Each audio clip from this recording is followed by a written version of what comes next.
సికింద్రాబాద్లోని doctor Narayana college of hotel మేనేజ్మెంట్లో 100% job guarantee 966365 welcome to Suman TV. నేను మీ నాగరాజ్ బైర్శెట్టిని. ప్రజారాజ్యం పార్టీ అంటేనే అందరికీ 2009 గుర్తొస్తుంది కదా. ఆ రోజు మెగాస్టార్ గారితో ట్రావెల్ అయిన వారిలో ఈ రోజు పవర్ స్టార్ స్థాపించిన జనసేన పార్టీలో ఎంతమంది ఉన్నారు అంటే వేళ్ల మీద లెక్క పెట్టచ్చు.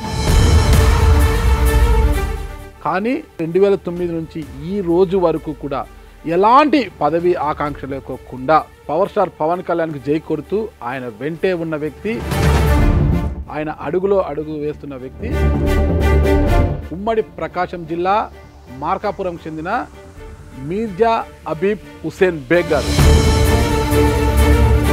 ప్రస్తుతం మీర్జా బేగ్ గారు మన స్టూడియోలో ఉన్నారు. నమస్తే మీర్జా గారు. నమస్తే అండి నాగరాజ్ గారు. థ్యాంక్ యూ సో మచ్ మీ సుమన్ టీవీకి నన్ను ఆహ్వానించినందుకు. Thank you. ఇంత మంచి అవకాశం ఇచ్చినందుకు, ఇంత పెద్ద వేదికను ఇచ్చినందుకు. ఎందుకంటే ఈ రోజు వరకు నేను ఎప్పుడు కూడా ఏ ఛానల్లోకి వెళ్ళింది లేదు. ఓకే, ముందుగా మీ పిలుపు మేరకే నేను రావడం జరిగింది. సంతోషం అండి. సుమన్ టీవీ ప్రతి ఒక్కరికి అవకాశం ఇస్తుండదండి. అంటే మీ పేర్లు 4 పేర్లు ఉన్నాయండి. మీర్జా అబీబ్ హుసేన్ బేగ్. ఏంటి 4 పేర్లు వచ్చేసాయి మీకు? మిర్జా అంటే ఇంటి పేరండి. ఓకే. ఆబిద్ హుసేన్ అనేది పేరు, బేగ్ అనేది టైటిల్ అండి. జనరల్ గా మొఘల్ సామ్రాజ్యంలో ఉన్న ఇది మిర్జాస్ గా పలుకబడుతుంది. ఆ బేగ్ అనేది ఏంటంటే రాజులకు టైటిల్ అన్నమాట. సో దానిలో కలిపి మిర్జా ఆబిద్ హుసేన్ బేగ్, ఇది పూర్తి పేరు. రాజులా మీరు? డెఫినెట్ గా.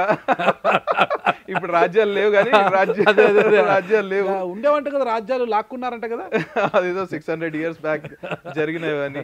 మార్కాపురంలో మీ రాజ్యాన్ని కూడా లాక్కున్నారంట కదా. మార్కాపురంలో రాజ్యం లాక్కోలేదండి. ఇప్పుడు రాజ్యాన్ని స్థాపించబోతున్నాం.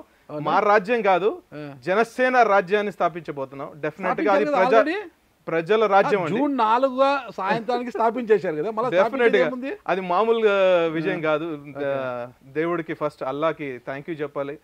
ఏ విధంగా మేమేం కోరుకున్నామో, మా సేనాధిని ఏ విధంగా చూడాలనుకున్నామో ఆ కోరిక ఈ రోజు మా కళ్ళ ముందు కనిపిస్తా ఉంటే మాకు ఎంతో తృప్తిగా అనిపించింది. ప్రత్యర్థిని అష్ట దిగ్బంధనం చేసి డెఫినెట్ గా ఆయన నోటి నుంచి ఆధిపత్యం చెలాయిసి మరి దాడి చేశారు కదా. ఆధిపత్యం ఏం చేయలేదండి. అంటే తొలి నుంచి కూడా ఆధిపత్యము అంటే ఎక్కడ కూడా ఒక స్థానం కూడా తగ్గకుండా, అంటే అధికార వైఎస్ఆర్ కాంగ్రెస్ పార్టీ కన్నా వాళ్ళు 175కి పోటీ చేస్తే 11కు పరిమితమయ్యారు. మీరు 21కి పోటీ చేస్తే జనసేన 21కి 21. అంటే ఎక్కడంటే దాన్ని ఆధిపత్యం అంటున్నారు అనమాట. అంటే ఎక్కడ తగ్గ ఆధిపత్యం అంటే రాజకీయాల ఆధిపత్యం చేసి దాడులు చేయడం అవి కాదు ఆధిపత్యం. అది ఆ రోజు కౌంటింగ్ రోజున ఎక్కడ తగ్గకుండా ఆధిపత్యం చెలాయిస్తే అక్కడే నిలబడిపోయారు 21కి 21. ఆ రోజు పొద్దున ఆల్మోస్ట్ 8:30 ఆ టైంకే మొత్తం మాకు టెన్షన్ స్టార్ట్ అయిపోయింది. ఏ విధంగా ఉంటది రిజల్ట్స్. ఆ రాత్రి అంతా పడుకోలేదు. హోల్ నైట్ అందరం కొలీగ్స్ అందరూ కూర్చొని మంగళగిరిలో హోల్ నైట్ డిస్కషన్. అదే ఎలా రాత్రి మేలుకుంటాం, రేపు నిద్రపోవచ్చు, రేపు ఏమన్నా బొమ్మ ఇటు పడితే మళ్ళీ మమ్మల్ని నిద్రపోనివ్వరేమో అనే భయమా? అలాంటి భయం ఎప్పుడు లేదండి జనసేనలో. ఎందుకంటే మా నాయకుడు మాకు స్ఫూర్తి ఏ విధంగా మా గుండెల్లో నింపాడంటే, ఓడిపోయినా కూడా అక్కడి నుంచి మళ్ళీ లేస్తామండి. ఓడిపోయామని చెప్పి అధైర్యపడాల్సిన అవసరం ఎప్పుడు నేర్పించలేదు. నిలదొక్కుని ఈ రాజ్యంలో ఈ రోజు ఆంధ్రప్రదేశ్ లో ఏ విధంగా సక్సెస్ సాధించామో, ఓడిపోయి ఉంటే కూడా డెఫినెట్ గా మేము మళ్ళీ నిలబడే వాళ్ళం. కానీ మిగతా పార్టీలు ఏ విధంగా ఉంటాయా వెళ్ళిపోతాయా అది పక్కన పెడితే, జనసేన మాత్రం ఎప్పటికీ ఆ జెండా కడశ్వాస వరకు మోస్తాం, మా ప్రాణం ఉన్నంత వరకు. ఓకే, ఉండాలండి. మీరు మీలాంటి వారు ఉండాలి పవన్ కళ్యాణ్ గారు వెంట. ఎందుకన్నానంటే ఆ ఒక్క రాత్రిగిన మీరు మేల్కొని మరుసటి రోజు ఒకవేళ బొమ్మ ఇటు పడిందంటే మిమ్మల్ని పడుకోనివ్వరేమో ఇక అని. ఎందుకనంటే గత 2009లో మీ అన్నగారు పోటీ చేశారు అక్కడ నుంచి. అవునండి కదా, మీ అన్నగారు ఆయన పేరు మిర్జా జావేద్ హుసేన్. ఓకే, ఆయన పోటీ చేశారు, ఓడిపోయారు. అంటే ఆ సందర్భంగా మీ పోటీ అనేది మరొక అభ్యర్థి ఓటమికి కారణమైంది. డెఫినెట్గా. ఓకేనా. ఆ కసిని మనసులో పెట్టుకున్న వారు 2019లో అధికారంలో, అంటే వైఎస్ఆర్ కాంగ్రెస్ పార్టీ అధికారంలోకి వచ్చిన వెంటనే అప్పటి ఎమ్మెల్యే నాగార్జున రెడ్డి గారు, విద్యా సంస్థల ఉన్న ఇంజనీరింగ్ కాలేజ్ నాగార్జున రెడ్డి గారు, ఆయన సోదరుడు కృష్ణ మీ భూమిని ఆక్యుపై చేశారనేది అప్పుడు విమర్శ వచ్చాయి. భూమిని కబ్జా చేశారు, మీరు పోరాటం చేసి వదిలేశారు అనేసి. అంటే ఆ సందర్భంగా ఒక జరిగిన చర్చలో మీరు వెళ్ళి అడిగితే 2009లో మీరు పోటీ చేయడం వల్లే మేము ఓడిపోయాము, ఈరోజు మాకు అవకాశం వచ్చింది కాబట్టి మేము కబ్జా చేసాం, ఏం చేసుకుంటావో చేసుకునేది అట్లా మాట్లాడారు మీతో అని అన్నారు. మరి ఇదంతా కరెక్టేనా? 100% కరెక్ట్ అండి. అందుకే మళ్ళా కూడా ఈసారి కూడా మీరు గెలవకపోయి ఉంటే, అధికారంలోకి రాకపోయి ఉంటే, కూటమి అధికారం రాకపోయి ఉంటే మళ్ళా వైసీపీ శ్రేణులు మిమ్మల్ని పడుకోనివ్వరు కదా, మీ కంటికి కునుకు లేకుండా చేసేవారు కాదు కదా. మా మనోధైర్యం ఎక్కడ తగ్గేది ఏమి ఉండదండి నాగరాజ్ గారు. ఎందుకంటే మాకు స్ఫూర్తి పవన్ కళ్యాణ్ గారు. పవన్ కళ్యాణ్ గారు ఆ 10 సంవత్సరాలు దశాబ్దం పాటు ఏ విధమైన పోరాటం ఇచ్చాడు జనసేనలో, అదే పోరాటాన్ని రాబోయే 5 సంవత్సరాలు కూడా కొనసాగించే వాళ్ళం. కానీ నాగార్జున రెడ్డికో లేకపోతే కృష్ణమోహన్ రెడ్డికో భయపడే వ్యక్తులం అయితే మాకు ఆ విధంగా ఎప్పుడు కూడా మా నాయకుడు అండగా ఉన్నాడు. మా నాయకుడు అండ మాకు కొండంత ధైర్యం. 100%. ఏంటి అసలుకి ఆ ల్యాండ్ ఏమైందంటే అండి, 2009 తర్వాత మేము ఎలక్షన్లో పోటీ చేసిన తర్వాత మా చుట్టాల ల్యాండ్ అండి అది. ఆయన మా దగ్గరకు వచ్చి ఇలా ఈ విధంగా కబ్జా చేసి వాళ్ళు ఇబ్బంది పెడుతున్నారంటే మనం వాళ్ళతో మాట్లాడుకొని వాళ్ళకి ఆ ల్యాండ్ మొత్తం డబ్బులు ఇచ్చేసి మనం అగ్రిమెంట్ చేసుకున్నామండి. చేసిన తర్వాత దాన్ని భూ పోరాటంలో వాళ్ళు ఏ విధంగా ఇబ్బంది పెడుతున్నారని అక్కడ స్థానికంగా మొత్తం కబ్జా చేసి ఇబ్బంది పెడుతున్నారనే ఉద్దేశంతో మేము ఏం చేసామంటే లీగల్గా ప్రొసీడింగ్ అయ్యాం. 8 years దానికి ప్రొసీడింగ్ చేసిన తర్వాత ఈ ల్యాండ్ మాకు చెందిందని తెలిసి నాగార్జున రెడ్డికి, ఎస్పెషల్లీ కృష్ణమోహన్ రెడ్డికి, నాగార్జున రెడ్డికి కాదు కానీ కృష్ణమోహన్ రెడ్డికి తెలిసి, నాగార్జున రెడ్డి గారు సోదరుడే కదా కృష్ణమోహన్ రెడ్డి అంటే ఈయన ఏంటంటే కమల్ హాసన్ అండి, ఎవరు మన నాగార్జున రెడ్డి గారు దశావతారం. ఆయన అంతా నటిస్తూ ఉంటాడు, జనాల ముందుకు వచ్చి అలా నటించడం తప్ప మొత్తం వెనక నుంచి రాజ్యం అంతా నడిపేదంతా కృష్ణమోహన్ రెడ్డి. ఆయన ఏ విధంగా మొత్తం దున్నుకోవాలో దాదాపు 21 VROలు సస్పెండ్ అయ్యారండి మార్కాపురంలో. ఇది మొత్తం స్టేట్ ఇష్యూ. వీళ్ళ భూ కబ్జాల వల్ల దాదాపు 300 ఎకరాలు కబ్జా చేశారు ఒక్క మా ల్యాండ్ గురించి. రెవెన్యూ అధికారులు ఏం చేస్తున్నారు? రెవెన్యూ అధికారులు స్వయంగా ఎంఆర్ఓనే సస్పెండ్ అయ్యాడు మార్కాపురం నుంచి. దీనిపైన కలెక్టర్ గారు యాక్షన్ తీసుకుంటే 21 VROలు సస్పెండ్ అయ్యారు ఆ ఇష్యూలో.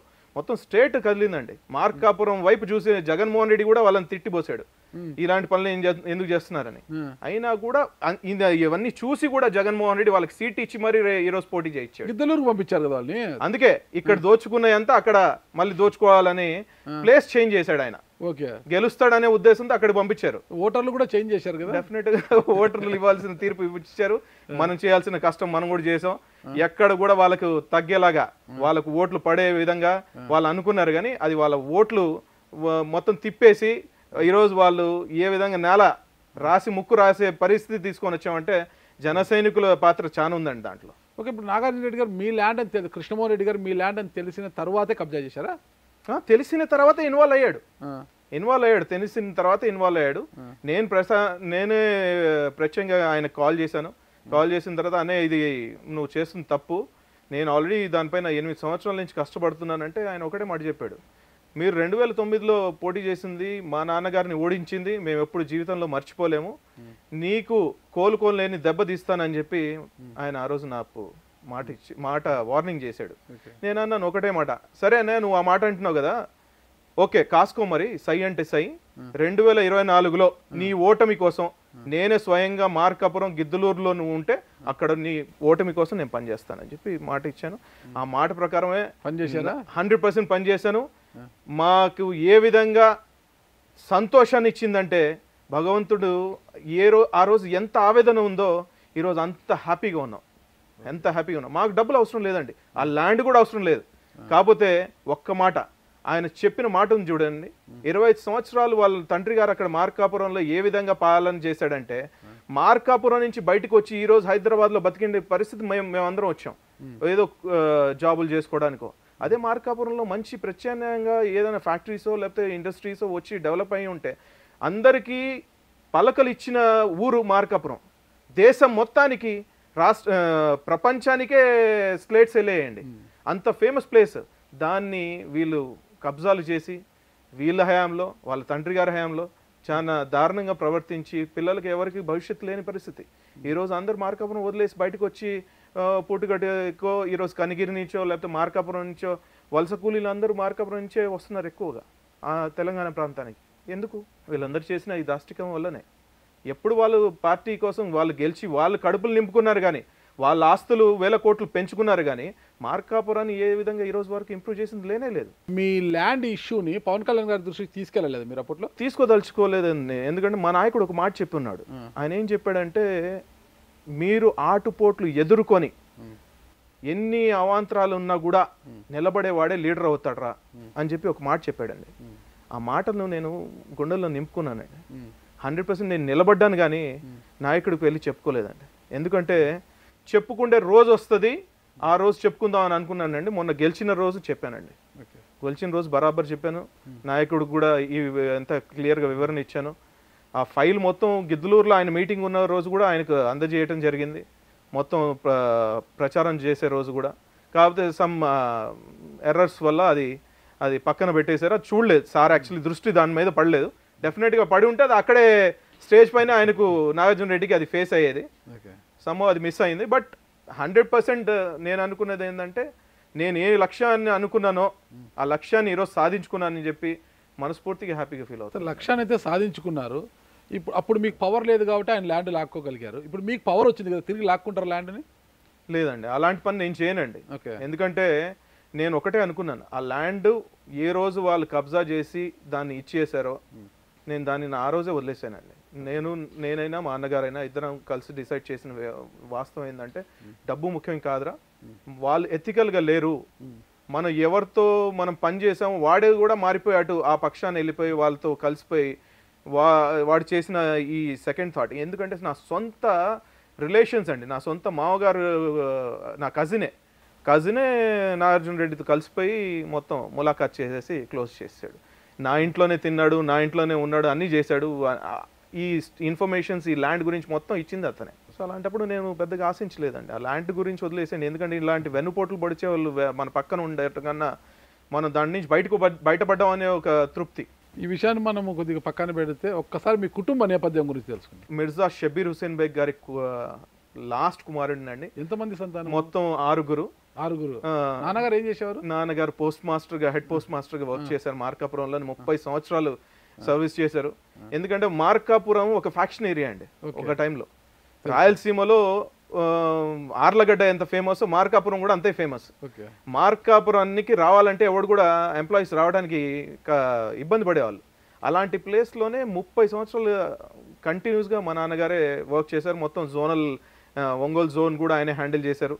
సో ఆయనకి 6 సంతానం, 4 సిస్టర్స్. దాని తర్వాత మేమిద్దరం, మా అన్నయ్య, నేను. అందరికంటే లాస్ట్ వాడిని. అన్నగారు ఇప్పుడు US లో ఉన్నారు.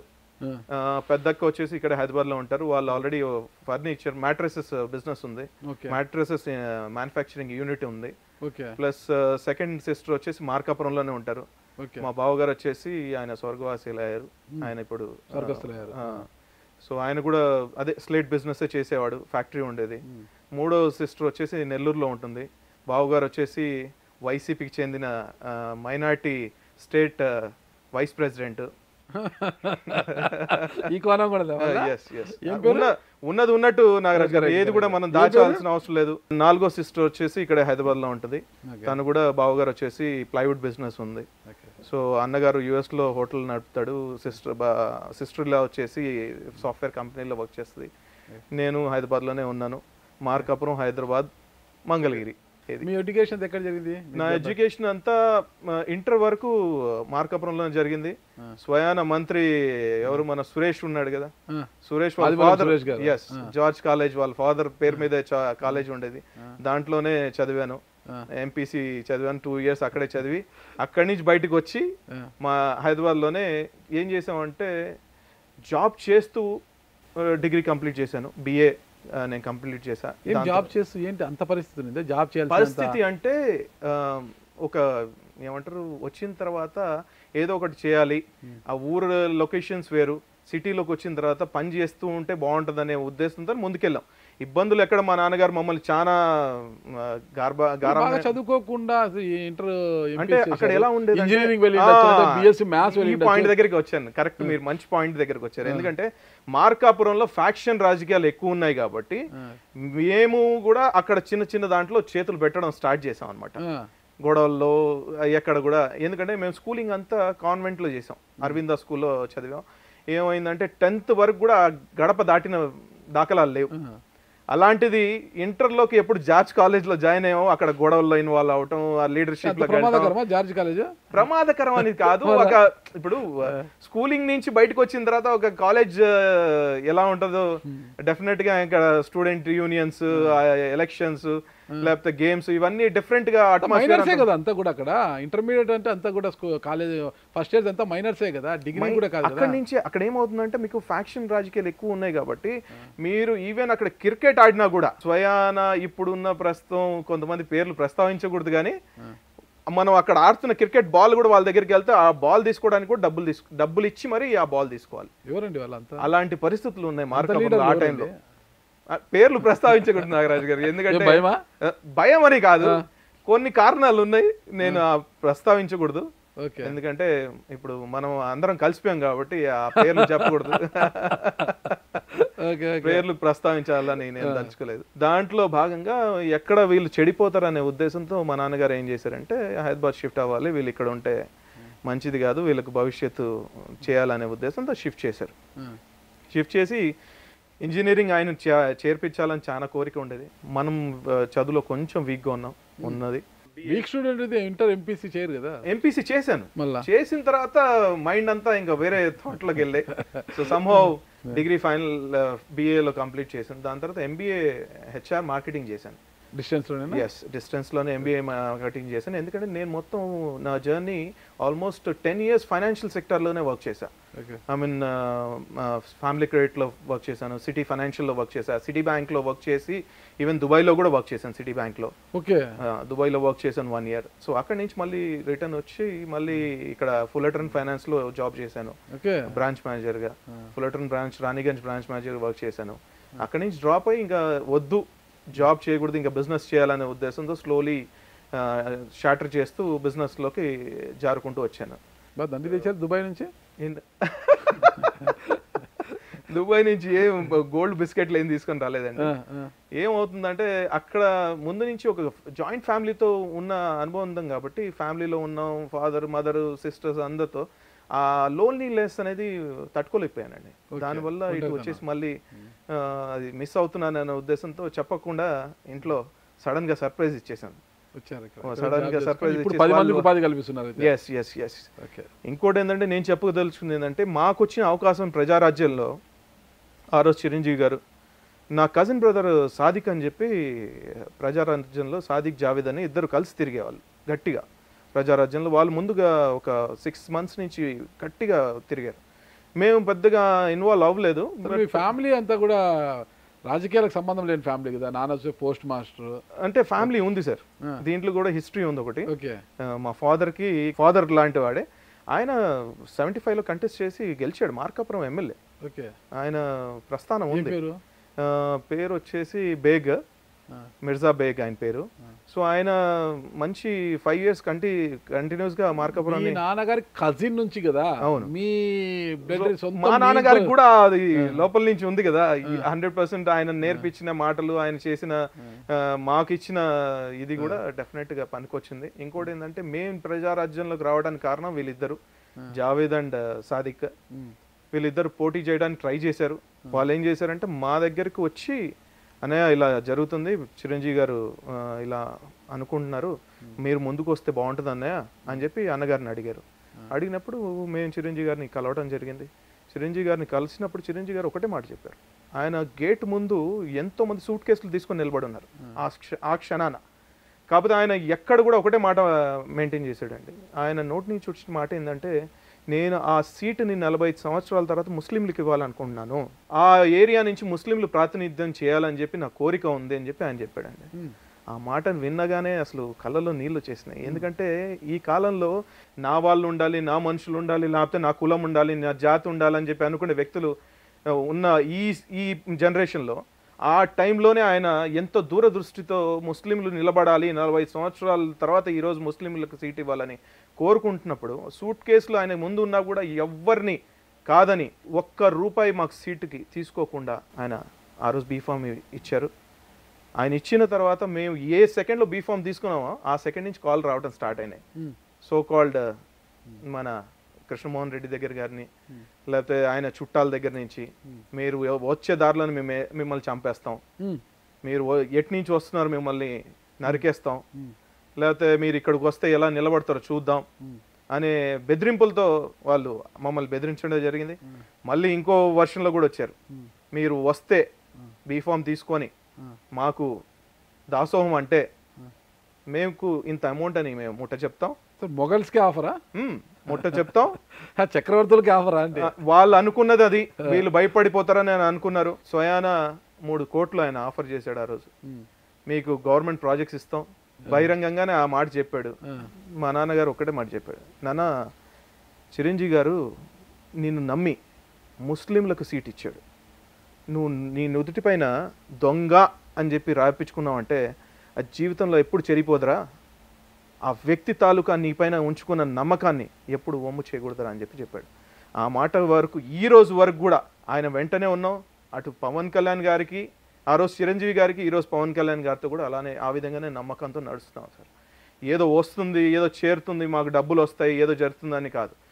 ఏ మాట అయితే, ఏ సిద్ధాంతాలతో పవన్ కళ్యాణ్ గారు జనసేన పార్టీని స్థాపించారో ఆ రోజు చిరంజీవి గారు చేశారో, మాకు రాజకీయ భవిష్యత్తు ఇచ్చింది చిరంజీవి గారు.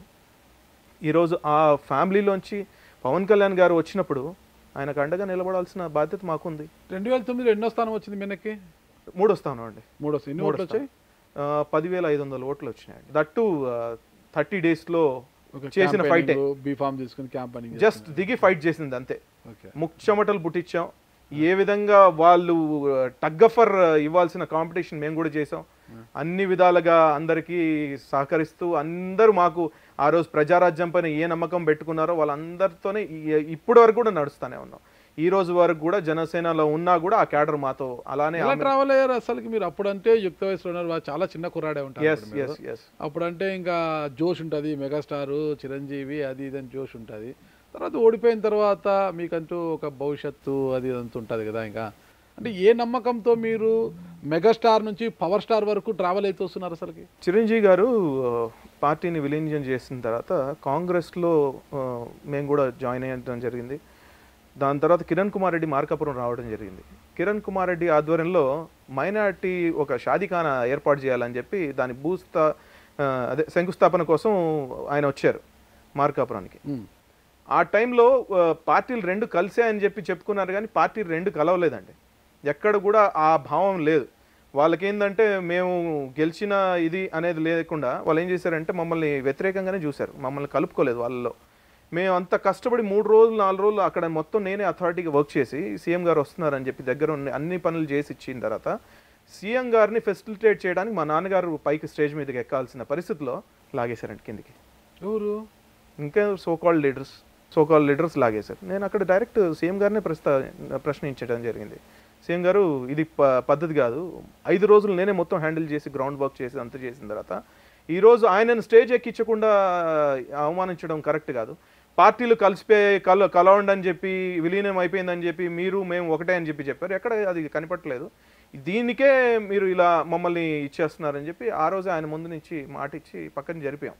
ఎందుకంటే అంత అవమానం ఇచ్చడం జరిగింది. దాని తర్వాత పవన్ కళ్యాణ్ గారు మమ్మల్ని పిలవడం జరిగింది 2013లో. ఇలా సోకాల్డ్ కొంతమంది లీడర్స్ని పిలిపించి ఆయన వ్యూస్ని షేర్ చేశాడు. నేను ఆ పార్టీని ఇలా ప్రస్థానం స్టార్ట్ చేయాలనుకున్నాను, మీరు అందరు సహకరించాలని చెప్పడం జరిగింది. డెఫినెట్గా మేమందరం కలిసి ముందుకెళ్ళాం. ఆ రోజు స్థాపించిన దాంట్లో మేము కూడా ఉన్నాం.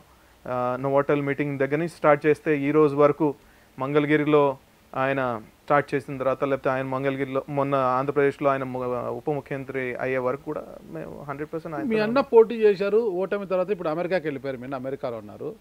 మీరు మాత్రం పవన్ కళ్యాణ్ గారితో ట్రావెల్ అవుతారు. అంటే ఇప్పటి వరకు 2009 నుంచి ఇప్పటి వరకు 2009 తర్వాత ఫస్ట్ ప్రజారాజ్యం ఆఫ్టర్ పవన్ కళ్యాణ్ గారితో ట్రావెల్ అవుతుంది. మరి ఇంతకాలం ట్రావెల్ అవుతుంది, ఎక్కడ కూడా ఏ పదవి కూడా తీసుకోలేదు మీరు? అసలు పదవి ముఖ్యం కాదు నాగరాజ్ గారు. నేను అనుకునేది ఏంటంటే ఏ బావిలో మనం పోగొట్టుకున్నామో అక్కడి నుంచి మళ్ళీ తీసుకోవాలండి. పరువు మార్కాపురంలో ఏ పరువు అయితే మనకు ఆ రోజు మనం ఓటమి చెందామో ఆ 100% మళ్ళీ తిరిగి తీసుకుంటే రోజులు దగ్గర పడ్డాయని చెప్పి నేను మనస్ఫూర్తిగా అనుకుంటున్నాను. దానికి రోజులు వచ్చాయి, డెఫినెట్గా వస్తున్నాయండి. దానికి రాబోయే రోజుల్లో మీరు చూడబోతారు. మార్కాపురంలో ఒక మంచి ప్రస్థానం ఉంటుంది. మార్కాపురాన్ని ఒక మంచి దిశలో తీసుకొని వెళ్తాం. ఇప్పుడు అధికారంలో ఉన్నాం కాబట్టి చాలా హుందాగా చాలా బాధ్యతగా ముందు తీసుకుని వెళ్తామండి. ఎందుకంటే హైదరాబాద్లో ఉంటారు, వ్యాపారాలను హైదరాబాద్లో, మార్కాపురం స్వగ్రామం అయినా హైదరాబాద్ ఉంటాయి, ఎలా సాధ్యపడుతుందంటారు మార్కాపురం అభివృద్ధి? అంటే ఇప్పుడు మీరు చెప్పదలుచుకుంటే ఇప్పుడు దాదాపు దశాబ్దం పాటు పవన్ కళ్యాణ్ గారు పార్టీని నడిపారు కదండి. హైదరాబాద్లోనే ఇల్లు ఉంది అనేది. అలానే నేను కూడా ఇక్కడి నుంచి అటు మొత్తం ప్రస్థానం చేశానండి. మీరు ఇక్కడున్నారు. గతంలో మీరు ఒక ఛానల్లో చూశానమాట, డైరెక్ట్గా మీరు లవ్ పెట్టారనమాట. అంటే మార్కాపురంలో రోడ్ల పరిస్థితి, దాని గురించి ఎలా వెళ్తాయి, ఇంకా గడప గడపకు వైసీపీ అనడం కాదు, అసలు రోడ్లు ఎలా ఉండో చూడండి అంటూ మీరు మాట్లాడారు. ఇప్పుడు ఆ రోడ్లన్నీ కూడా బాగు చేయడానికి ఇప్పుడు మీరు పార్టీ, మీ కూటమి అధికారంలోకి వచ్చింది, 21 స్థానాలు గెలిచారు, మీ నాయకుడు మా డిప్యూటీ సీఎం కమ్ మినిస్టర్ అయ్యారు కదా, మరి రోడ్ల పునరుద్ధరణకు మీరు చర్యలు తీసుకుంటున్నారు? డెఫినెట్గా నాగరాజు గారు, ఎందుకంటే దాదాపు 16,000 కిలోమీటర్లు ఈ 55 డేస్లో మేము తిరగడం జరిగింది సార్తో పాటు. మేము వెళ్ళిన ప్రతి చోట, ఈవెన్ శ్రీకాకుళం నుంచి తీసుకొని మీరు తిరుపతి వరకు ఏ రోడ్డు దుస్థితి కూడా బాగాలేదు. 100% అన్ని రోడ్లు కూడా, ఈవెన్ తెనాలికి వెళ్తా ఉంటే మనోహర్ గారిని మేము క్యాంపెయిన్ చేయడానికి, ఆ రోడ్డు దుస్థితి దారుణం, అసలు వర్ణనాతీతం, అంత దారుణమైన పరిస్థితి. అంటే ప్రెగ్నెంట్ లేడీ ఆటోలో వెళ్తే ఆటోమేటిక్గా ఆటోలోనే ప్రెగ్నెన్సీ అయిపోయే పరిస్థితి. అంటే పిల్లోడు ఆటోలోనే పుట్టేస్తాడు, అంత పిల్లోడైనా పాప పుట్టదా ఏదో ఒకటి అలాంటి పరిస్థితులు రోడ్డు తీసుకొని వచ్చాడు. సో అందుకే కదా మా నాయకుడు కూడా క్లియర్గా రోడ్ల పైన కూడా చాలా మేము క్యాంపెయిన్ జరగడం చేసాం. సో డెఫినెట్గా మార్కాపురాన్ని ఒకటే కాదు, మొత్తం ఆంధ్ర రాష్ట్రాన్ని ఈరోజు చంద్రబాబు గారి నాయకత్వంలో, పవన్ కళ్యాణ్ గారి నాయకత్వంలో ఒక స్వర్ణాంధ్రప్రదేశ్గా మనం తీర్చిదిద్దుకుంటామని చెప్పి గట్టి నమ్మకం ఉందండి నాకు. పవన్ కళ్యాణ్ గారిని మళ్ళీ ఇప్పుడు మార్కాపురం తీసుకెళ్లే అవకాశాలు ఏమైనా ఉన్నాయా? డెఫినెట్గా తీసుకుని వెళ్తానండి. అలాంటి రోజు రావాలని మనస్ఫూర్తిగా కోరుకుంటాను. ఎందుకంటే నాయకుడు వెనకాల ఇన్ని రోజులు స్పెండ్ చేసామంటే ఆ నాయకుడు మమ్మల్ని ఎప్పుడు గౌరవించిన వ్యక్తే. మా ప్రజల్లోనే మా ముందే మేము ఆ రోజు 2014లో నేను స్టేజ్ వెనకాల ఉన్నానండి, స్టేజ్ వెనకాలే ఉన్నాను. నేను నుంచి కూడా వెనకాలే ఉన్నారు, నేను వెనకాలే ఉన్నాను. ఈ ఇన్సిడెంట్ ఈ రోజుకి వెనకాలే ఉన్నారు, ముందుకు ఎందుకు రావడం లేదు? పర్లేదండి. ఏమవుతుందంటే నాయకుడికి మేమేందని తెలుసు. మేము కొత్తగా ఏదో పదవులు తీసుకొని అలా చేస్తేనే అది స్వార్థం అవుతుందండి. స్వార్థపరులం అయితే మేము కాదు. మేము 100% నాయకుడికి నిబద్ధతలు, కంకణబద్ధులైన వ్యక్తుల్లాగా పనిచేస్తున్నామండి. ఆయన ఏ స్ఫూర్తితో ఏ విధంగా న్యాయం చేయడానికి ఆంధ్ర రాష్ట్రంలో ఏ విధంగా ఆయన ముందు వెళ్ళాలనుకుంటున్నాడో దాంట్లో ఒక ఉడత భక్తి సాయంగా మేము చేసిన ఇదే అండి. మేము పెద్దగా చేసింది ఏం లేదు. ఎందుకంటే నాయకుడు అన్నీ వదులుకొని ఇంత పని చేసినప్పుడు మేమేదో చిన్న చితక చేసిన వ్యక్తులం అండి. మాదేముంది, అది చిన్న చితక చేశారా, పెద్ద చేసిన భవిష్యత్తు తెలుసు. 16 సంవత్సరాలు కష్టం అనేది డెఫినెట్గా ఇచ్చాం. ఈ పార్టీకి, ప్రజారాజ్యానికి డెఫినెట్గా నిలబడ్డాం. రాబోయే రోజుల్లో మా కోరిక ఏంటంటే జనసేనాది ఆంధ్ర రాష్ట్ర ముఖ్యమంత్రిగా ప్రమాణ స్వీకారం చేసే బాధ్యత వరకు మేము పనిచేస్తూనే ఉంటాం. పవన్ కళ్యాణ్ గారిని ముఖ్యమంత్రిగా చూడాలి భవిష్యత్తులో, ఆ కోరిక మాత్రం బలంగా ఉంది. అది చూసే వరకు చాలా ఇది మాలో ఉన్న కసి ఇంకా తగ్గదండి. డెఫినెట్ గా ఆ కసితోనే ఇంకా ముందుకెళ్తాం. కోరిక నెరవేరాలని కోరుకుంటాను. Thank you so much Nagaraj. ఇప్పుడు ఒకటే 2009లో అన్న పోటీ చేశారు, ఓడిపోయారు, అమెరికాలో ఉన్నారు. మీరు అప్పుడు స్టూడెంట్, అంటే యుక్త వయసులో ఉండి ఉంటారు. సరే, ఆ రోజు ఇప్పుడు మీకు వయసు ఉంది, ఈరోజు వ్యాపారవేత్త, డబ్బు ఉంది, అన్నీ ఉన్నాయి. మరి ఈ ఎన్నికలు ఎందుకు మీరు పోటీ చేయలేకపోయారు? ఎక్కడి నుంచి? మా లక్ష్యం ఏంటంటే 2014లో మేము చేసిన తప్పిదం ఏంటంటే మేమందరం విచ్ఛిన్నం అయిపోయామండి. అటు ఇటు అందరూ అయిపోయాం. నాయకుడు వెనకాల ఉండాల్సిన వ్యక్తులు అందరం, మెయిన్ కీ మెంబర్స్ అందరూ ఏం చేశారంటే ఇటు తెలంగాణలో అటు వీళ్ళు పోటీ చేసే వరకు వాళ్ళ వెనకాల వీళ్ళ వెనకాల వెళ్ళటం వల్ల మెయిన్ మా బాస్ ఎక్కడ పోటీ చేశారో దానిపైన మేము కింద క్షేత్రస్థాయిలో మేము కొట్టుకుంటూ రాలేకపోయాం. దాన్ని దృష్టిలో పెట్టుకొని ఈసారి ఎలక్షన్స్లో డెఫినెట్గా ప్రతి ఒక్కరు 2019లో జరిగిన ఇష్యూ అండి. 2024కి మేము అందరం ఫిక్స్ చేసుకున్నాం మైండ్ అందరూ ఏంటంటే ముందు బాస్ గెలవాలి 100%. ఆ బాస్ లోపలికి వెళ్తే ఆటోమేటిక్గా అందరం వెళ్ళినట్టే. ఆయన వాయిస్ మా అందరికి బలం అండి. ఆయన ఇచ్చే ఎనర్జీ మాకు ఒక ఫుడ్ లాంటిది 100%. ఆయన ఉంటే ఆ వైబ్రేషన్సే వేరండి. అలాంటి వైబ్రేషన్ వ్యక్తి 100% వైబ్రేషన్స్, అది మామూలు ఇష్యూస్ కాదండి. ఎందుకంటే ఆయన రాష్ట్రం కోసం కాదండి, దేశం కోసం ఆలోచించే వ్యక్తి. ఎందుకంటే దేశం బాగుండాలి, అలాంటి వ్యక్తిని మనం ఈరోజు నాయకుడు చేసుకున్నాం. ఆంధ్రప్రదేశ్ మంచి స్థానాన్ని ఆయనకి ఇచ్చిందంటే మాకందరికీ చాలా గర్వకారణం. మేము పడిన కష్టానికి మేము పడిన శ్రమకి ఈరోజు ఫలితం దక్కిందని చెప్పి ప్రతిఫలం దక్కింది. డెఫినెట్గా ఆయన ఉప ముఖ్యమంత్రి మంత్రి అయ్యారు. ఓకే, మీరు 2009 నుంచి ప్రజారాజ్యంలో ఉన్నప్పుడు యువరాజ్యం అధ్యక్షుడిగా పవన్ కళ్యాణ్ గారిని చూశారు, ఈరోజు జనసేన అధ్యక్షుడిగా చూస్తున్నారు దగ్గరగా. ఇంత ట్రావెల్ చేశారు కదా, అసలు ఆయన మనస్తత్వం ఎలా ఉంటుంది? పవన్ కళ్యాణ్ గారి యొక్క మనస్తత్వం ఎలా ఉంటుంది అంటారు? ఆయన చాలా సెన్సిటివ్ అండి, చాలా సెన్సిటివ్.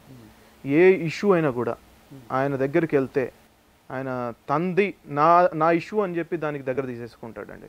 అంటే ఎగ్జాంపుల్గా సుగాలి ప్రీతి ఇష్యూనే తీసుకుంటే, సుగాలి ప్రీతి తల్లిని మేము అప్రోచ్ అవ్వడం జరిగింది. అంటే మా ఆఫీస్కి రావటం, తను మీరే కదా వెళ్ళింది సుగాలి ప్రీతి వాళ్ళ ఇంటికి వెళ్ళింది మీరే కదా?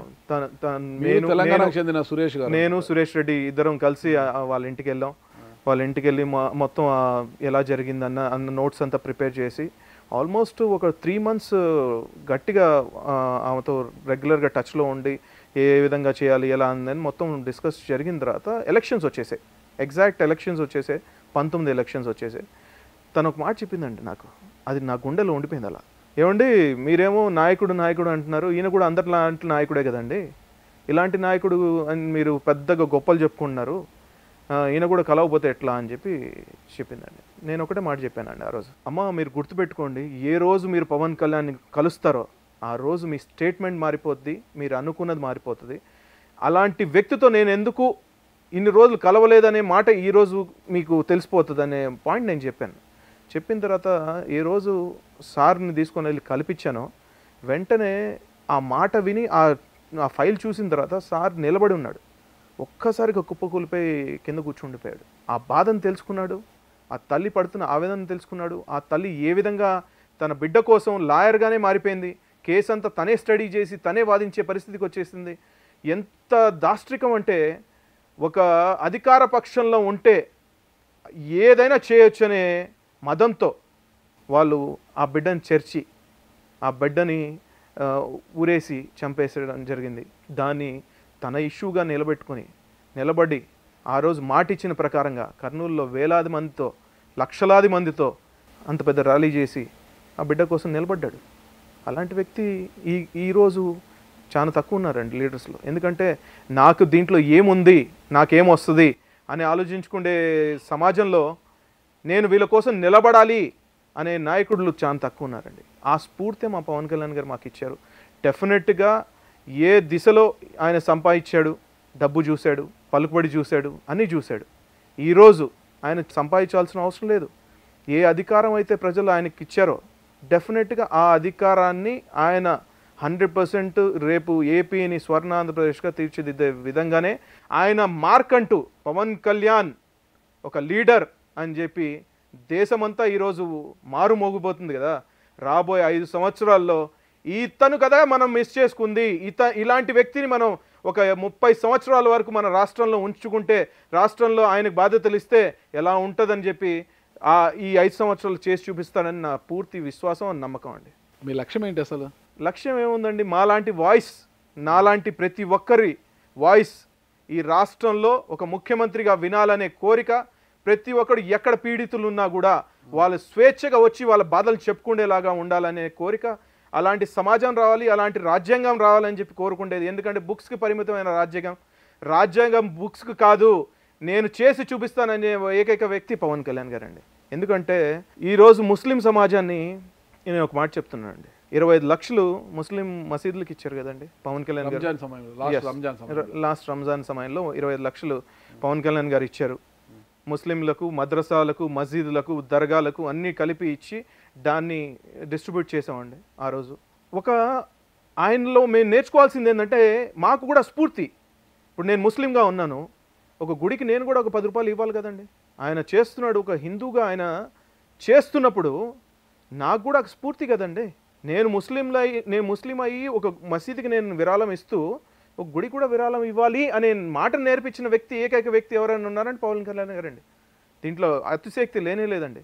దీంట్లో ఎవరైనా మూర్ఖులు, లేకపోతే ఏమంటే కరుడు గట్టిన ముస్లింల వాదులు, లేకపోతే కరుడు గట్టిన హిందూవాదులైనా ఎవరిని నేను తప్పు పట్టనండి. వాళ్ళ ఆలోచన వాళ్ళై, నా ఆలోచన నాది. 100% నా నాయకుడు నేర్పించిన సిద్ధాంతాలను నేను నడుస్తాను, నేను చేసి కూడా చూపిస్తానండి. ఇప్పుడు మీరు అన్నారు పవన్ కళ్యాణ్ గారు సున్నిత మనస్కులు, చాలా సెన్సిటివ్ పర్సన్ అని మీరు అన్నారు కదా. అంత సెన్సిటివ్ పర్సన్ని అంటే 2019లో ఆయన ఓడిపోయిన తర్వాత 2014 నుంచి 19 ఒక సబ్జెక్ట్ ఇది. 2019లో అధికార వైఎస్ఆర్ కాంగ్రెస్ పార్టీ ఎక్కువ పవన్ కళ్యాణ్ గారిని టార్గెట్ చేసింది. అంటే 2 నియోజకవర్గాల్లో ఓడిపోయాడు, అసలుకి తానే గెలవలేకపోయాడు, ఇంకా తన క్యాండిడేట్ నేమ్ గెలిపించుకుంటాడు అనేది. పావలా కళ్యాణ్, ప్యాకేజ్ ఇస్తారు, దత్తపుత్రుడు, 3 పెళ్ళిళ్ళు, ఇంకా 4వ పెళ్ళి, ఇలా అంటూ ప్రతి అంశంలో కూడా బాగా కించపరుస్తూ మాట్లాడారు, చాలా హర్టింగ్గా మాట్లాడారు. అప్పుడు ఎలా ఫీల్ అయ్యారు అసలు పవన్ కళ్యాణ్ గారు? అతని దగ్గరగా మీరు ఎప్పుడైనా గమనించారా? ఒకటండి, సార్ ఇలాంటివన్నీ పట్టించుకోడు. జనరల్గా ఎలా ఉంటుందంటే ఆయన మనస్తత్వం, ఆయన ఏ టార్గెట్ని, ఏ లక్ష్యాన్ని అయితే పెట్టుకున్నాడో దానిపైన క్లియర్గా ఉంటాడండి. ఇలాంటి చిల్లా చితక ఎవరో ఏదో చెప్పారు, వాళ్ళు ఏదో చేశారు, దానికి కౌంటర్ ఇవ్వండి, లేకపోతే ఇలా వాళ్ళపైన దూషించండి, లేకపోతే నేను స్వయంగా నా కళ్ళారా చూసింది ఏంటంటే మా అధికార ప్రతినిధులనే పిలిపించి వాళ్ళు మాట్లాడుతున్న లాంగ్వేజ్ మనం మాట్లాడితే వాళ్లకు మనకు ఏముంది తేడా అని చెప్పే ఏకైక నాయకుడు పవన్ కళ్యాణ్ గారండి. ఎందుకంటే ఈ సమాజంలో ఎలా ఉందంటే మీరు 10 తిట్లు తిడితేనే మీరు ఫేమస్, కాకపోతే అలాంటి తిట్లు అవసరం లేదు, నీకంటూ ఒక మార్క్ తీసుకొని రా అని చెప్పి నిర్దేశం చేసిన వ్యక్తి పవన్ కళ్యాణ్ గారండి. రోజా గారు కావచ్చు, కొడాల నాని గారు కావచ్చు, వల్లభనేని వంశీ, అంబటి రాంబాబు, వీళ్ళంతా కూడా పెద్ద ఎత్తున పవన్ కళ్యాణ్ గారిని మరీ టార్గెట్ చేసి మాట్లాడేవారు కదా. మాట్లాడారు కాబట్టి ఈరోజు ఎక్కడున్నారండి? ప్రజలు ఏం బుద్ధి చెప్పారు?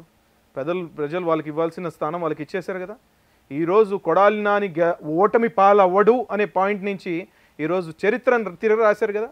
గుడివాడ లాంటి ప్రాంతంలో మొత్తం ఫ్యాక్షనిజంతో ఆయన ప్యాకెట్ రాయుడుగా మొత్తం ఎక్కడి నుంచి ఆయన ప్రస్థానం లారీ క్లీనర్ నుంచి వచ్చి ఈరోజు కూడా ఏ విధంగా ఆయన ఓటమి పాలయ్యాడండి? ప్రజలు ఎంత అఖండమైన మెజారిటీ ఈరోజు గుడివాడలో ఇచ్చారు అంటే వీళ్ళు చేసిన మాటలు అక్కడ వరకు తీసుకొని వచ్చాయి కదా.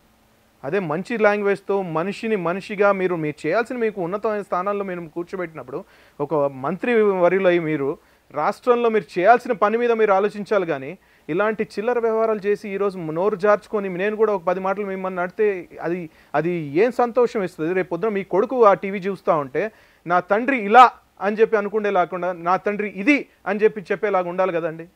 అది లేకుండా చేసుకున్నారు కదా. ఈరోజు రాష్ట్రంలో మీరు పారిపోయే పరిస్థితి ఎందుకు వచ్చింది? దాక్కుండే పరిస్థితి ఎందుకు వచ్చింది? మీ ఇంటిపైన గుడ్లు కొట్టే పరిస్థితి ఎందుకు వచ్చింది? మీరు చేసిన హింస లాంటిది. ఆ హింసలో భాగంగా జగన్మోహన్ రెడ్డి గారు కూడా అంతే విధంగా వాళ్ళని ఎక్కడ కూడా ఆపలేదు, వాళ్ళని ప్రోత్సహించారు. సొంత చెల్లినే ఆ యుఎస్లో నుంచి కూర్చొని ఇటు ఆ శ్రీరెడ్డి తిడుతూ ఉన్నా కూడా దాన్ని కూడా ఆపే పరిస్థితి లేదంటే ఒక తండ్రికి పుట్టిన 2 బిడ్డలు, ఆ బిడ్డల్లోంచి మీరు స్వయాన తల్లిని దూషిస్తూ ఉన్నా కూడా మీరు కాదంటూ ఉంటే ఆపకపోతే ఎలాంటి రాక్షస ఆనందం పొందుతున్నారు మీరు? ఇదా రాష్ట్రం? పవన్ కళ్యాణ్ గారు ఎప్పుడైనా డిస్కస్ చేసేవారో మీ కమిటీలో? మీరు చాలా దగ్గర ఉంటారు కదా, ఎప్పుడు ఆయన వెనక వారాహి యాత్రలో కూడా మీరు ఆయన వెనకలే ఉన్నారు, వెహికల్లోనే ఉన్నారు అంతా కదా. ఎప్పుడైనా ఇలా మాట్లాడుతున్నారు అనేది ఒక డిస్కషను, ఎలా రియాక్ట్ కావాలి ఏంటి అనేది ఎప్పుడైనా డిస్కషన్ జరిగేది? లేదండి, అస్సలు పవన్ కళ్యాణ్ గారు చాలా క్లియర్ కట్గా మన వ్యూహంలో ఎక్కడ డిస్టర్బెన్స్ లేదండి.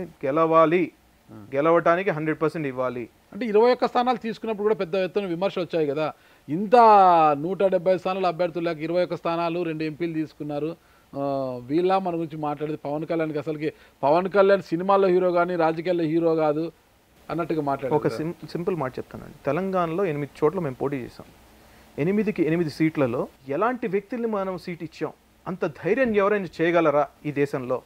అది ఏకైక వ్యక్తి పవన్ కళ్యాణ్ గారండి.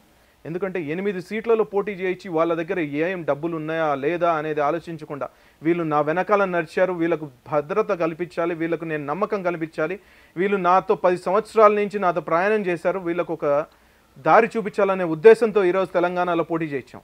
పోటీ చేయించిన మాకు ఓటమి చెందాం, దాంట్లో ఏం మేము కాదంటలేదు. కాకపోతే 21 సీట్లలో మేము ఎక్కడ పోటీ చేసాం ఆంధ్రాలో, దాంట్లో కూడా చాలా గట్టి పకడ్బందీగా వ్యూహం చేసాం. ఈసారి మాత్రం వ్యూహం ఎలా ఉండాలంటే ఎక్కడ కూడా తగ్గేది ఉండదు.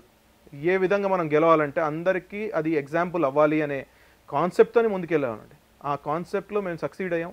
ఈరోజు ఇంత ఘన విజయాన్ని ప్రజలు మాకు అందించారు. ఎక్కడ కూడా ఆ 21 సీట్లలో మేము లేజీగా లేవండి. 100% చాలా యాక్టివ్గా వర్క్ చేసాం. ఇంకోటి ఆ 21 సీట్లు ఒకటే కాదండి, నినాదం 175 సీట్స్ కోసం మేము పోటీ చేసాం. ఆ 175లో కూడా జనసేన పాత్ర 100% ఉందండి. ఎందుకంటే మీరు నిదర్శనంగా ఒకటి చెప్పాలి, చూసుకోవాల్సింది ఏంటంటే అండి, పవన్ కళ్యాణ్ని దూషించారు చేశారంటే ఈరోజు జగన్మోహన్ రెడ్డి టార్గెట్ చేసింది కూడా పవన్ కళ్యాణ్ గారిని ఎక్కువ అండి. ఎందుకు అంటున్నాను ఈ మాట అంటే, పిఠాపురంలో ఆయన లాస్ట్ మీటింగ్ ఎండ్ చేశారు, మీరు గమనించారు కదా. పిఠాపురంలో లాస్ట్ మీటింగ్ అక్కడికి ఎండ్ అయింది ఎలక్షన్ క్యాంపెయిన్లో జగన్మోహన్ రెడ్డి గారిది. ఆఫర్ ఏమి ఇచ్చాడండి, డిప్యూటీ సీఎం చేస్తాను, హోంమంత్రిని చేస్తాను, వంగా గీతా గారిని గెలిపిస్తానంటే. అంటే చంద్రబాబు గారిని టార్గెట్ చేస్తూ లాస్ట్కి ఎవరు నా టార్గెట్ అని ఆయన ఫిక్స్ చేసుకున్నాడండి. క్లియర్ కట్గా ఆంధ్రప్రదేశ్కి ఆయన ఇచ్చిన సూచన ఏంటంటే, జగన్మోహన్ రెడ్డికి థ్రెట్ ఎవరు, పవన్ కళ్యాణ్ గారిని ఓడిస్తే నేను మనుగడ సాధించగలను. ఈ దేశంలో ఈరోజు ఎంత అత్యంత ఫేమస్, మీరు యూట్యూబ్లో లేకపోతే గూగుల్లో సెర్చ్ చేసిన దాంట్లో కూడా పవన్ కళ్యాణ్ గారు ఫేమస్గా కనిపించారు. మోదీ గారిని క్రాస్ చేశారంటే అది మా కోసం అసలు మేము ఎక్స్పెక్ట్ చేయలేదు. అంత ప్రేమించే వ్యక్తులు పెరిగిపోయారు పవన్ కళ్యాణ్ గారి గురించి. ఈరోజు ఆ పిఠాపురంలో జరిగిందే మీకు నిదర్శనం అండి.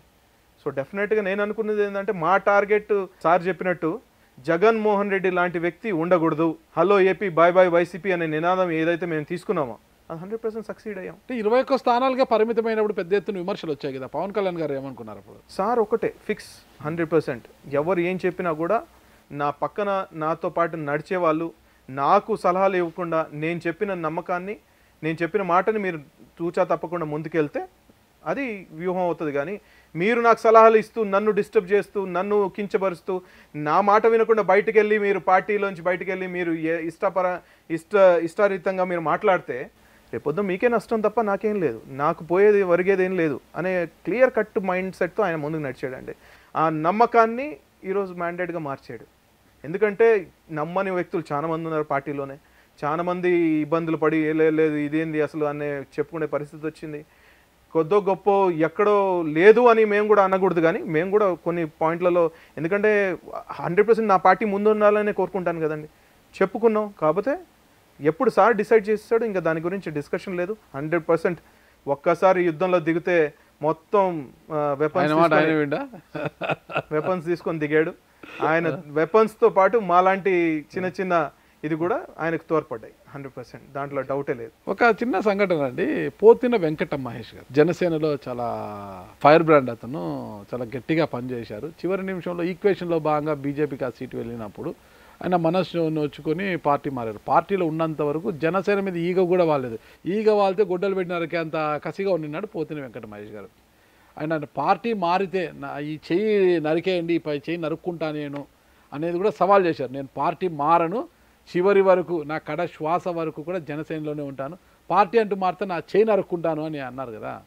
అది దాని మీద పెద్ద వైరల్ కూడా అయింది. ఆయన పార్టీ మారిన తర్వాత, పార్టీ మారిన తర్వాత తన స్వరము మారింది కదా, తన స్వరము మారింది. అప్పుడు ఆ ప్రచారానికి వచ్చారు పవన్ కళ్యాణ్ గారు, విజయవాడ పశ్చిమ నియోజకవర్గానికి ప్రచారానికి వచ్చి అక్కడ ఒక అతను కొడవలు తెచ్చిస్తే పవన్ కళ్యాణ్ గారు వెనక్కి పంపించారు. ఏంటి అది అసలుకి? తన స్థాయికి మర్చి, తన స్థాయికి మించి ఎవరు పోతిన మహేష్ పార్టీని అంటిపెట్టుకొని ఏ విధంగా పార్టీలో ఆయనకి ఇచ్చిన ప్రాధాన్యతని ఆయనని దగ్గరుండి పైకి తీసుకొని వచ్చి ఆయనని అన్ని విధాలుగా సహకరించి రాష్ట్ర అధికార ప్రతినిధి చేసి పశ్చిమ నియోజకవర్గానికి ఆయన్ని ఇన్ఛార్జ్గా చేసి అన్నీ చేసిన తర్వాత ఆయన ఏ విధంగా లాలుచీపడి సీట్ ఇవ్వని పరిస్థితుల్లో సీట్ ఇస్తానని చెప్పి మాట ఇచ్చాడు. మాట ఇచ్చిన తర్వాత ఏ విధంగా పరిస్థితులు అనుకూలించలేదు కాబట్టి డెఫినెట్గా నీకు మంచి భవిష్యత్తు ఉంటుంది నాతో పాటు కొనసాగితే అని చెప్పి ఒక మాట చెప్పిన తర్వాత ఆయనకు అది నచ్చలేదేమో, రుచించలేదేమో. ఆయన ప్రస్థానం వేరే చోట ఆయన డిసైడ్ చేసుకున్నంతవరకు బాగుంది. కాకపోతే ఆయన మాట్లాడిన మాటలు అది మరీ చాలా దిగజారుడు రాజకీయాలు చూపించింది. ఎందుకంటే ఆయన ఎక్కడి నుంచి స్టార్ట్ అయ్యాడో ఆయన ప్రస్థానం ఏదో మా అందరికి తెలుసు, కల్లారా చూసాం. ఏ విధంగా ఆయన గేట్ల వెనకాల ఉన్నాడో, ఎప్పుడు మేము లోపల తీసుకొని వచ్చామో, ఏ విధంగా ఆయన సార్సారాన్ని తిరిగిన రోజులు ఉన్నాయి. దాని తర్వాత అన్న అని చెప్పించుకున్న రోజులు వరకు ఎదిగాడంటే 100% ఈరోజు ఆయన మర్చిపోకూడదు పవన్ కళ్యాణ్ గారిని. ఎందుకంటే రాజకీయ భవిష్యత్తు ఇచ్చింది పవన్ కళ్యాణ్ గారు. ఈరోజు నోరు ఉందని చెప్పి ఏదైనా ఇష్టపరంగా ఏది పడితే అది మాట్లాడేసి పార్టీ గురించి, పార్టీ ఇంటర్నల్ విషయాల గురించి లేని కల్పితాలు పెట్టేసి అన్నీ మాట్లాడేసి ఈరోజు నువ్వు జనాల ముందు కూర్చొని నేను పార్టీలో ఉంటాను కడవ శ్వాస వరకు, లేకపోతే నేను వెళ్ళిపోతే నా చేయిని నరికేయండి అని చెప్పి నువ్వే చెప్పిన పరిస్థితిలో ఆ కొడవలి అక్కడ ఉన్న ఏమంటారు కార్యకర్తలు అందరూ పైకి అందించారు, కొబ్బరి బొండాలు నరికే తయారు చేసి అది పంపించారు పైకి. సార్ అది యాక్సెప్ట్ చేయలేదు. ఎందుకంటే సార్ చాలా హుందాగా ఉంటాడు. ఇలాంటి చిల్లర రాజకీయాలు ఆయన చేయడు. అది పోతిన మహేష్కి అర్థమైపోయి ఉంటుంది. ఎందుకంటే ఆయన ఒకటే మాట చెప్పాడు, వాసు గారిని పైకి ఎక్కించుకొని, అమ్మిశెట్టి వాసు గారిని క్లియర్గా ఏం చెప్పాడు, ఒక సామాన్య కార్యకర్త ఆయన ఎక్కించేసి పైకి ఒకటే మాట చెప్పాడు, వాసు నాతో ఉన్నాడు, నేను చెప్పిన మాట నమ్మాడు, నేను వదిలేమన్నాను వదిలేశాడు, ఈరోజు నేను ఎప్పుడు గౌరవిస్తాను, తను నేను చూసుకుంటాను అనే మాట పవన్ కళ్యాణ్ గారు ఇచ్చారు. ఈరోజు ఆ స్థాయిని మర్చేసి నువ్వు అక్కడ ఎక్కడో పడి ఏ కళలు అయితే నువ్వు కన్నావో ఆ కళలు మొత్తం కాలువలో కొట్టుకొని పోయినాయిగా. అధికారం వచ్చేస్తుంది మొత్తం, నువ్వు ఏమంటారు 175కి 175 వచ్చేస్తుంది అని చెప్పి జగన్ ఫ్లోలో నువ్వు కూడా కొట్టుకొని పోయావుగా. ఈరోజు ఏ నోరు ఉంది నీకు? ఎలా మాట్లాడగలవు నువ్వు? నువ్వు చెప్పిన మాటలు ఎక్కడ నిజమయ్యాయి? నీకు దానికంటే బుద్ధి చెప్పాల్సిన అవసరం మాకు లేదు. నువ్వే తిరగ తీసుకో, ఏమేమి చెప్పావు ఇలా కాకపోతే ఒక్కటి, ఏ పల్లెంలో అయితే తిన్నావో ఆ పల్లెనికే నువ్వు హోల్ పెట్టి, ఆ పల్లెనికే రంధ్రం పెట్టి నువ్వు వెళ్ళే వ్యక్తివి. అలాంటి వ్యక్తికి మనం ఏం చెప్తామని చెప్పండి నాగరాజు గారు? సొంత తల్లి పాలు దాగి రొమ్ము గుద్దడం లాగా అనిపిదా? అంత దారుణంగా చేశాడుగా. ఇప్పుడు మళ్ళీ జనసేనలోకి వస్తానంటే ఆహ్వానిస్తారా? చెప్పేశాడు కదా సార్, ఆల్రెడీ క్లియర్గా చెప్పాడు. నేను ఒక్కసారి నాకు చెప్పిన మాటలు నేను గుర్తుంచుకుంటాను, నేను ఏది మర్చిపోను, అది మీ భవిష్యత్తుకి ఇదే అని చెప్పి ఆయన అబ్జెక్షన్ అని చెప్పి క్లియర్గా చెప్పేశాడు. అంటే మిగతా పార్టీలాగా ఉండదండి ఇక్కడ. మిగతా పార్టీల్లో ఏం జరిగినా కూడా లోపల రావచ్చండి. మా పార్టీలో చాలా కష్టం అండి. ఒకసారి నోరు జారారంటే అది మీరు చూసారుగా, కాలింగ్ బిల్ కొట్టినా ఓపెన్ చేయరు. ఆయన పేరు ఏదో ఉంది, తేజానో సంథింగ్. ఆయన సార్ పక్కనే ఉండేవాడు. టైం వచ్చిన తర్వాత ఈయన ఏదో మత ఇదైపోయాడు అని పెద్ద పెద్ద మాటలు మాట్లాడేసి సార్ పక్కన ఉండి ఇంత దారుణంగా ప్రవర్తించిన వ్యక్తులు ఉన్నారు. అలాంటి వాళ్ళకి ఇంకెప్పుడు జీవితంలో డోర్లు ఓపెన్ అవ్వండి. ఎందుకంటే తప్పు చేసిన తర్వాత మనం ఏం చేయలేము. ఇంకా మీలాంటి వరకు మాత్రమే సేఫ్ సైడ్ ఉంటారు. డెఫినెట్గా అంటే మేము ఎక్కడ కూడా లిమిట్స్ దాటకుండా ఆయన ఏ డైరెక్షన్ అయితే చూపిస్తున్నాడో ఆ డైరెక్షన్లో నడవడానికి ఎప్పుడు సిద్ధంగా ఉంటాం. ఓపిక ఎలా ఉంటున్నారు మీరు అసలుకి ఆయన వెంట? అసలుకి అంతగా అంటే ఆయన చూస్తూ మేము ముందుకు నడుస్తున్నాం కాబట్టి ఆయనలో ఉన్న ఓపికని మాకు కూడా మాలో కూడా మేము తీసుకున్న పరిస్థితి అండి. 100%గా పవన్ కళ్యాణ్ చాలా దగ్గర ఉంటారు కదా, వారాహిలో కూడా ఆయన వెంటే ఉన్నారు ప్రతి కార్యక్రమంలో కూడా. అసలు ఆయన ఎలాంటి భోజనం తీసుకుంటారు? అసలుకి చాలా ఆవేశంగా కూడా ఉంటారు కదా. ఎలాంటి భోజనం? అందరు తినేలాంటి భోజనం అయితే తింటారండి, దాంట్లో స్పెషల్గా ఏమి ఉండదు. నార్మల్ భోజనం అంటే కాబట్టి లైట్ భోజనం ఉంటుంది. ఏమేమి తింటారు ఎక్కువ ఇష్టపడి? ఆయన మటన్ తింటారండి, చికెన్ కూడా తింటారు. సో ఆయనకు ఇది నాన్ వెజ్ వెజ్ అని ఏం లేదండి, అన్నీ తింటారు. కాకపోతే లిమిట్గా ఉంటుంది. చాలా డైట్ ప్రాపర్ వేలో పాటిస్తారు. పాలు ఇవన్నీ చాలా ప్రాపర్గా మెయింటైన్ చేస్తారు. ఇవన్నీ ముగిస్తే కట్ చేస్తే ఎన్నికల ఫలితాలు వచ్చాయి. 21కి 21 సాధించారు. 100% స్ట్రైక్ రేట్తో ముందుకు వచ్చేసారు మీరు. 3 మంత్రి పదవులు కూడా వచ్చాయి మీ పార్టీకి. ముఖ్యంగా పవన్ కళ్యాణ్ గారికి రాష్ట్ర డిప్యూటీ సీఎంతో పాటు పంచాయతీరాజ్, గ్రామీణాభివృద్ధి శాఖ ఇవన్నీ ఇచ్చారు కదా, RWS ఇవన్నీ కూడా. మరి అసలు ఆయన సంతృప్తికరంగా ఉన్నారు ఆ శాఖలతో? 100% సంతృప్తిగా ఉన్నారు. ఆయన కోరుకున్నది అది. ఓకే, ఆయన కోరుకున్నది అది, ఆయనకు కావాల్సింది అది, ఆయన చేయాల్సింది అది. ఆయన ఏ లక్ష్యంతో ఏ రైతుల కోసం ఎంత తపన పడ్డాడో అలాంటి శాఖలు ఆయన చేతికి వచ్చినప్పుడు ఆయన హీఈస్ మోస్ట్ హ్యాపీయెస్ట్ పర్సన్. దాంట్లో డౌటే లేదు. ఎందుకంటే గ్రామీణాభివృద్ధి అనేది ఆయనకు నచ్చిన సబ్జెక్టు. ఆయనలో కూడా ఒక రైతు ఉన్నాడండి. ఆ రైతుల్లో నుంచి పుట్టుకొచ్చిన పవన్ కళ్యాణ్ ఈరోజు రైతుల బాధలు సుఖ నష్టాలన్నీ తెలుసుకున్నాడు కాబట్టి ఆ రోజు కౌలు రైతులకు 30 కోట్లు ఆయన సొంత డబ్బులు వాళ్ళకి ఇచ్చడం జరిగింది.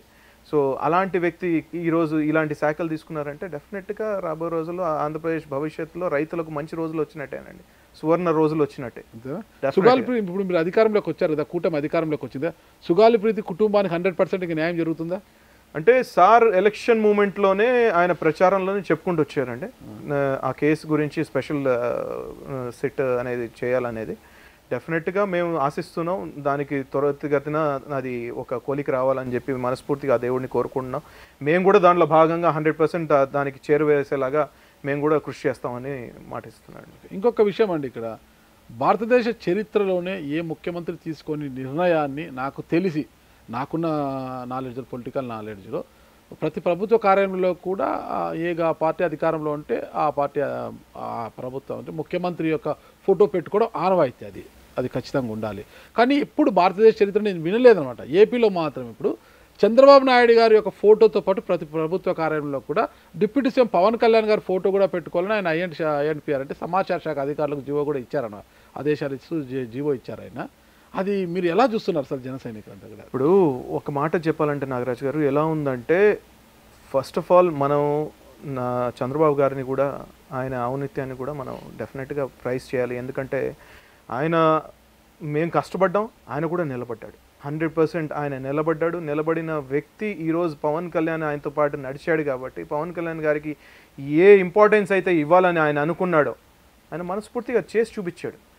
ఏ కష్ట నష్టాల్లో మనం ఆయనకు నిలబడ్డామో ఆ కష్ట నష్టాల్లో ఆయన నిలబడ్డాడు అనే నమ్మకం ఆయన కలిగింది కాబట్టి ఈరోజు ఈ విధంగా పరిణామాలు జరిగినాయి. 100% ఆయనకి ఇవ్వాల్సిన గౌరవం మా అందరికీ చాలా చాలా అమితంగా నచ్చేసింది. ముందుగా చంద్రబాబు నాయుడు గారిని మేము కృతజ్ఞతలు తెలియజేసుకున్నాను ఆయన ఇచ్చిన ఇంత మంచి ఇది. ఎందుకంటే ఏమవుతుందంటే ఈరోజు పని చేయించుకొని రేపొద్దున అయిపోయింది పని అయిన వెంటనే మిమ్మల్ని నెట్టేసే పరిస్థితులు ఉన్నాయి. అలా చేస్తారని చెప్పి చాలామంది చెప్పుకున్న పరిస్థితి కూడా. బట్ వీళ్ళిద్దరి ఫ్రెండ్షిప్ 100% సక్సెస్ఫుల్ అని 100% strike rate 100% strike rate 100% successful అని చెప్పి ఇద్దరు కలిసి కూడా ఎక్కడ కూడా భేదప్రియాలు లేకుండా 100% ఇద్దరు కూడా ఒకే విధంగా నడుచుకున్నారు. ఒకరికొకరు గౌరవం తగ్గించుకోకుండా ఎక్కడ కూడా ఆయన లేకుండా ఈయన లేడు, ఈయన లేకుండా ఆయన లేననే పరిస్థితి తీసుకొని వచ్చి ఈరోజు ఆంధ్రప్రదేశ్లో కూటమి గెలిచిందండి. ఎందుకంటే అది రెండు కూటమిలు రెండు మనుషులు కాదండి, ఆంధ్రప్రదేశ్ రాష్ట్రం కోరుకున్నదండి. 100% కోరుకున్నది కాబట్టి అంత సక్సెస్ రేట్ వచ్చింది. ఇంకొక కార్యక్రమం మనం మాట్లాడుకోవాలి. అంటే మంత్రివర్గ ప్రమాణ స్వీకారం సందర్భంగా నారా లోకేష్ గారు మంత్రిగా ప్రమాణ స్వీకారం చేసిన తర్వాత వేదిక పైన పవన్ కళ్యాణ్ గారికి పాదాభివందనం చేశారు. అసలు ఆ సన్నివేశం మీకు ఎలా అనిపించింది? అది అసలు కళ్ళల్లో నీళ్ళు వచ్చేసినాయి. ఏ విధంగా పవన్ కళ్యాణ్ గారు తన బిడ్డని ఎవరైనా పెద్దోళ్ళు కనిపిస్తే కాళ్ళు ప్రైజ్ చేయమని చెప్పి ఆయన నేర్పించాడో, ఏ మాటలు ఆయన నేర్పించాడో అదే సేమ్ చంద్రబాబు గారు లోకేష్ గారికి ఇచ్చారేమో అని అనిపించిందండి నాకైతే క్లియర్గా. ఎందుకంటే అంత పర్టికులర్గా అనయ్య నువ్వు చేసావు, నువ్వు మాకు కష్టకాలంలో నిలబడ్డావు, నువ్వు నిలబడ్డావు కాబట్టే అన్నట్టు అనిపించిందండి నాకైతే. ఎందుకంటే ఇంకో మాట కూడా చెప్పుకోవాలండి, చిరంజీవి గారి ఇంటికి వెళ్ళి పవన్ కళ్యాణ్ గారు ఏ విధంగా సాష్టాంగ నమస్కారం చేశారో అది కూడా మా అందరిలో జన సైనికులు అందరిలో భావోద్వేగం. అసలు ఇంట్లోనే కాదండి, మంత్రివర్గం ప్రమాణ స్వీకారం తర్వాత అసలు ఇంకోటి అక్కడ కళ్ళ ముందు మేము అందరం చూసాం, నా మిత్రులు అందరూ ఉన్నారు. సో అది చూస్తా ఉంటే మాకు రెండు కళ్ళు చాలలేదు. ఏ విధంగా అన్నయ్య నువ్వు ఏది కోల్పోయావో నీ కాళ్ళ దగ్గర తీసుకొని వచ్చి పెట్టాను అన్నయ్య అని చెప్పి మాట అనిపించిందండి నాకు అనిపించిన సొంత ఇది. ఇదిగో చూడన్నయ్య ఏదైతే నువ్వు కోల్పోయావో ఇదిగో నీ కాళ్ళ ముందు నేను పెడుతున్నాను. ఈ ఇంటికి ఏది మనం ఇన్ని రోజుల నుంచి అపనిందనం పడుతున్నామో ఆ అపనిందనం నేను కడిగేశాను అన్నయ్య అని చెప్పి తీసుకొని వచ్చి పెట్టినట్టు అనిపించిందండి నాకు. సూపర్ అండి, సూపర్ చెప్పారు. ఇంకా అందులో హైలైట్ అక్కడ little star, megastar, power star, little star Akiranandan కూడా వచ్చాడు. ఎలా ఉంటుంది అక్కడ? ఆయన మాకందరికి ఒక అడిషనల్ అండి, అడిషనల్ అదొక అసెట్ అండి మాకు. డెఫినెట్ గా 100% అసెట్. ఆ తండ్రిని కొట్టేసినట్టు ఉన్నాడండి. రేపు పొద్దున బిగ్ స్క్రీన్ లో ఆయన్ని చూడాలని, రాబో రోజుల్లో పొలిటికల్ స్క్రీన్ లో కూడా ఆయన్ని చూడాలని చెప్పి మా కోరిక. దేవుడు అలాంటి కోరికల్ని నెరవేర్చాలని చెప్పి మనస్ఫూర్తిగా కోరుకుంటాను. 2029లో మీర్జా హబీద్ బేగ్ గారు ఎన్నికల బరిలో ఉంటారంటే ఆశించవచ్చా? అంటే పవన్ కళ్యాణ్ గారు ఆదేశిస్తే డెఫినెట్ గా మార్కాపురం నుంచి పోటీ చేయడానికి నేను సిద్ధంగా ఉన్నానండి. ఓకే, 2029లో బాగా సంపాదించినట్టున్నారు? సంపాదించానండి, బాగా సంపాదించారు. 100% డబ్బులు కాదు కానీ జనాలు ప్రేమ సంపాదించారు, ప్రజల గుండెల్లో నేర్చుకున్నారండి. మరి 5 ఏళ్ళలో ఏమైనా సంపాదిస్తారా? సంపాదించడం కాదు కానీ అండి 100% మంచి చేయడానికి ముందుకు వెళ్తానండి. మంచి చేయడానికి 100%. ఎందుకంటే మా గడప దగ్గరికి ఎవరైనా వచ్చారంటే ఆ గోడును వినటానికి మాత్రం ముందు ఉంటామండి, దాంట్లో డౌటే లేదు. అరేంజ్డ్ మ్యారేజా, లవ్ మ్యారేజా? అరేంజ్ మ్యారేజ్ అండి. Arrange marriage, yes 100% arrange marriage. ఎక్కడ మ్యారేజ్ చేసుకున్నారా? జర్నీలో జాబ్ చేసేటప్పుడు అప్పుడప్పుడు ఏమంటే చిన్న చిన్న చిలిపిలి పాలన చేసాం కానీ అంతే చేశారనమాట. డెఫినెట్ గా అది తల్లిదండ్రులు చూపించిన ఇదే మ్యారేజ్ చేసుకున్నాను. మ్యారేజ్ మా నెల్లూరులో చేసుకున్నానండి. మా మిస్సెస్ నెల్లూరు. ఇది వచ్చేసి మామగారు వచ్చేసి గోల్డ్ బిజినెస్ ఉందండి. ఓకే. సో నెల్లూరు చేతితో పెద్దగా గోల్ లేదు అంటే ముస్లిం కండిషన్స్ ప్రకారం గోల్డ్ వేసుకోకూడదని చెప్పి అవునా? ఓకే. సిద్ధాంతాలు పర్టికులర్ గా నేను నమ్ముతానండి. ఉంటుందా? 100% ఖురాన్ ఫాలో చేస్తాను. అచ్చా, ఖురాన్, నమాజ్, 100% no liquor, nothing. No 100% Smoking చాలా లేదు. మంది చెప్పారండి. ఆ. ఎలక్షన్ పొలిటికల్ గా ఉండి లిక్కర్ లేదు, ఇది లేదు, అది లేదు అంటే నేను అన్నాను ఇది చేస్తేనే పొలిటికల్ లో ఉండాల్సింది, అలాంటిదేం లేదే, ఓకే. ఇలా కూడా చేయొచ్చు అని చెప్పి మేము చూపిస్తున్నాం అండి. ఓకే. మీ నాయకుడు నేర్పించాడు అది లిక్కర్ 100% మా నాయకుడు 100% అన్ని నేర్పించాడు. ఆయన సిద్ధాంతంతోనే, ఆయన మాటలు చెప్పిన మాటలతోనే ఈ రోజు వరకు కూడా ఇంత బలంగా పటిష్టంగా నిలబడున్నాం.